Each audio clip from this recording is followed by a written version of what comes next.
এই মুহূর্তে যে মানুষটার সাথে আপনাদের পরিচয় করাবো, সেই মানুষটা শুধুমাত্র সোশ্যাল মিডিয়া নয়, বাস্তবেও সেই রকমই ফেমাস। ফোনপে পরোটা, অর্থাৎ বাস্তবের সেই অরুণ নস্করদার বাড়িতে একদম সরাসরি আপনাদের সামনে। অরুণদা, প্রথমেই সিঙ্গুর টিভির পর্দায় আপনাকে স্বাগত। ওয়েলকাম। শতভাবে আমি একটাই কথা বলি যে আপনারা যে এসছেন এর জন্য থ্যাংক ইউ সিঙ্গুর টিভির সমস্ত অপারেটরদের। কিভাবে এই জার্নিটা শুরু, মানে কত বছর ধরে এই স্ট্রাগলটা, কিভাবে এই যাত্রাটা?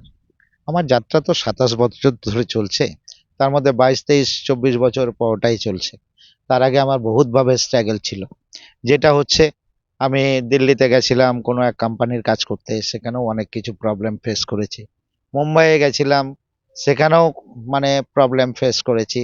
তো এটা দেখি সব ফ্লপ হয়ে গেছে। তারপরে হিন্দুস্তান লিভারে এলাম, হিন্দুস্তান লিভারে চাকরি আমি অনেক দিন করেছি। সেখান থেকে স্ট্রিট ফুডে একটা দোকান তৈরি করলাম। তৈরি করার পর বিভিন্ন পেশার বিভিন্ন সবকিছু সহ্য করে তারপরে আমার জার্নি শুরু। আমি একটা ওয়াচ মেকার, ঘড়ির রিপেয়ারিং করতাম রাস্তায়, ততটা ভালো হতো না, বাট মানে কি বিভিন্ন রকম পেশাকে মানে পরীক্ষা নিরীক্ষা করার পরে কি এটা? পরীক্ষা নিরীক্ষা করার পরেই আমার লাস্ট মনে হলো যে আমি খাবারের দোকানের মধ্যে ঢুকে যাই। তখনই আমার শুরু জার্নি, যে পরোটা পরোটা শুরু করতে করতে আমি 20 বছর পর, 22 বছর পর আমি ভাইরালের জায়গায় পৌঁছেছি। তো এই নিয়ে আমার কোনো এ এ নেই, কারণ আমার চেষ্টা ছিল যে কি করে দাঁড়ানো যায়, এটাই আমার লক্ষ্য ছিল। তো এখন আমি খুব ভালোভাবে দাঁড়িয়ে আছি। এখন কি মনে হচ্ছে প্রতিযোগিতাটা অনেকটা কঠিন বলে মনে হচ্ছে এখন এই আমি আমি প্রতিযোগিতা গ্রহণ করতে পারি, এর জন্যই কম্পিটিশন।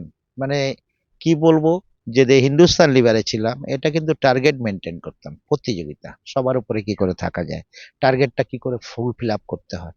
সেই জন্যই আমি প্রতিযোগিতাকে অ্যাকসেপ্ট করতে পারি, সহ্য করতে পারি, যে প্রতিযোগিতা আমার কাছেই আসুক না কেন।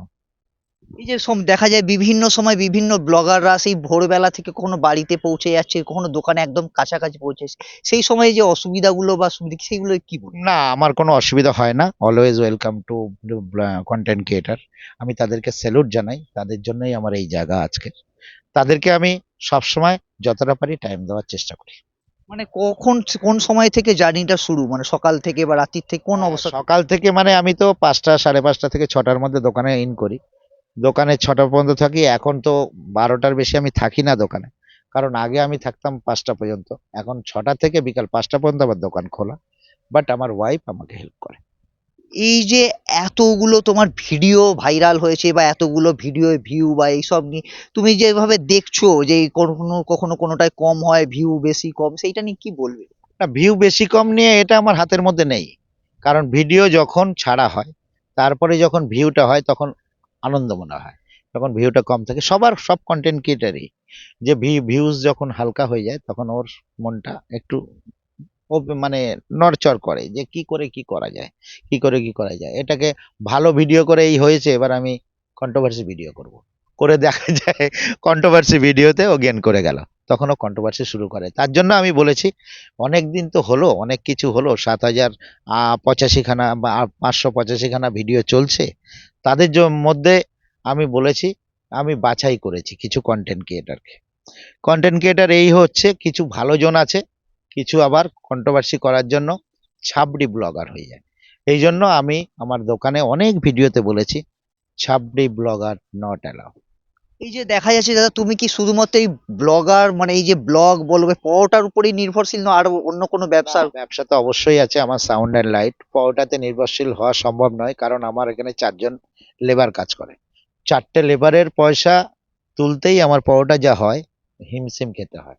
তো এই নিয়ে আমার কোনো নয়, বাট আমরা ওদের পেটে যে রুটি রোজগার দিচ্ছি, রুটি রোজ হয়ে যাচ্ছে, তার জন্য আমি মানুষের পাশে সর্বদাই থাকি। এই যে 4জনকে আমি মানুষকে পরিচালনা করছি, তার ফ্যামিলি অন্তত আছে, এদের জন্য আমি নিজেকে গর্ববোধ করি যে আমি 4টে মানুষকে খেতে দিতে পারছি। এক্ষেত্রে তোমার স্ত্রী, মানে সে তাকেও তো অনেকটা পাশে পেয়েছো। একদম, ও তো আমার শুরু থেকেই আছে বলেই আজকে আমার এই জায়গা। আমি ওকে যথারীতি সবার স্ত্রী এরকম হয় না, আহ, আমি তার জন্য আমার স্ত্রীকে আমি স্যালুট জানাই, হ্যাটস অফ। পরবর্তীতে কি পরিকল্পনা? শুনছি যে তোমার নাকি তুমি কোনো ফিল্মেও আসতে চলেছো বা আদার্স কিছু, সেইটা নিয়ে। এই দুদিন আগে দুটো ডিরেক্টর আমার কাছে এসেছিলেন, ওরা ফিল্মে নামানোর জন্য এসেছিলেন, যে কথা বলে গেল। তো বাংলাদেশ থেকে এক ডিরেক্টর এসেছিলেন, আমি বলেছি বাংলাদেশে তো শুটিং আমি যাব না, বলছে সব শুটিং ইন্ডিয়াতে হবে। আমি বললাম ঠিক আছে, ওকে। আর একজনকে বলিউড থেকে এসেছিলেন, তার নামও আমি উল্লেখ করছি না, তিনিও বলে গেছেন আমার ফিল্মে আপনাকে চাই। কারণ এখন আমার ক্রেজ অ্যান্ড ফ্রেশ যা চলছে, ফিল্ম জগৎকে ওঠানোর জন্য আমাকে সবাই আপ্রাণ চেষ্টা করছে। মানে কেউ কিছু প্রমোশন বা এ করতে গেলে তোমার সঙ্গে যোগাযোগ করছে? ইয়েস, এগুলো প্রমোশন। আমি শুকনো গাছে জল দিয়ে ফুল ফোটাই, কারণ এর জন্যই প্রমোশন বলুন আর যা বলুন, যে দোকানে আমি যাব, ক্রেসই ক্রেস। পলিটিক্যাল লোকজনের সঙ্গে কেমন সম্পর্ক, মানে পলিটিক্যাল কোনো সুবিধা বা others কিছু? হ্যাঁ, পলিটিক্যাল ব্যাপার নয়, পলিটিক্যাল আমি এর আগে কোনো নাম বলবো না, একটা পলিটিক্যালে যুক্ত ছিলাম, সেখান থেকে অনেক ডাক আসে, বাট আমি এখন পলিটিক্যাল নই, আমি নন পলিটিক্যাল, আমি সর্বসাধারণের জন্য।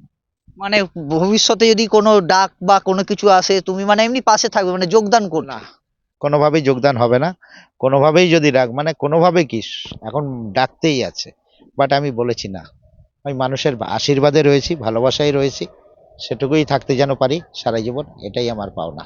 এই যে সামনে আর কয়েকটা দিন বাদেই বড়দিন, তারপরে নতুন বছর আছে, 2024টা থেকে নাকি 2025টা আরো ভালো হবে বলে মনে হচ্ছে, কি মনে হয়? আমার মনে হচ্ছে 2025টা খুব ভালো হবে, একদম 2025 খুব ভালো হয়ে যাবে, কারণ 24 থেকে 2025 খুব ভালো। কিছু ডায়লগ যদি মানুষের কাছে। তো হালকা করে বলি, पत्ता हिलता नहीं हवा उसे हिलाता है, पत्ता हिलता नहीं हवा उसे हिलाता है, हम किसी को बुलाता नहीं है, फ्रेश ভ্যালু सबको बुलाता है। ওয়ার্ল্ড ফেমাস বিশ্ববিখ্যাত পাউটার তরফ থেকে এটা ছোট্ট ছোট্ট শায়রি তৈরি করেছি আমি। कामयाबी, कामयाबी हाथों को लकीरों से नहीं, माथे को पसीनों से बनता है। कामयाबी हाथों को लकीरों से नहीं, माथे को पसीनों से बनता है। जो आदमी ये बात नहीं समझता है वो भाड़ में चला जाता है।